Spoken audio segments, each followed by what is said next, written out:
মা গো, বাবা গো, দুটো ভিক্ষে দিন।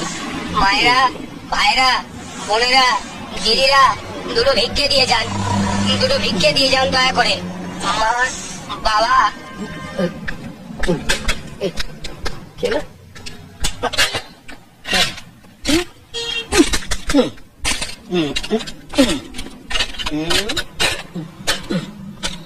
মা, বাবা, দুটো ভিক্ষে দিন, দুটো ভিক্ষে দিয়ে যান।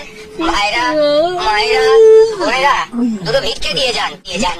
ও মা, ও বাবা। আরে এটা কি কায়দা? ও বাবা, ভিক্ষে দিয়ে যান। ভিখারি চোর, কে ভিক্ষা চাইছে? ও বোন, আমায় দুটো ভিক্ষে দিয়ে কি যান। হলো? আধুনিক পৃথিবী, হ্যাঁ? আরে দাদা, দুদিন বাদে মানুষ মঙ্গল গ্রহে পৌঁছবে। তা তো বটেই, তা তো বটেই। তো সালা ভিখারি যাবে পিছিয়ে থাকবে কেন? হ্যাঁ, না, হ্যাঁ? এই টেপের কথা বলছেন? সামনের মাস থেকে টেপও থাকবে না, আমিও থাকবো না। কি ক্লোজ সার্কিট টিভিতে দেখানো হবে, ভিডিওতে রেকর্ড করা থাকবে। হ্যাঁ, ওটা আপনারা দেখবেন, মাল ফেলবেন। নো টেনশন, সন্ধ্যাবেলা নোট কালেকশন। মাথায় কিছু ঢুকলো? ও দাদা, ও দিদি, ও মা, ও বাবা, ও ভাই, ও বোন, দিন দিন না কিছু দিন, দিন দিন দিন।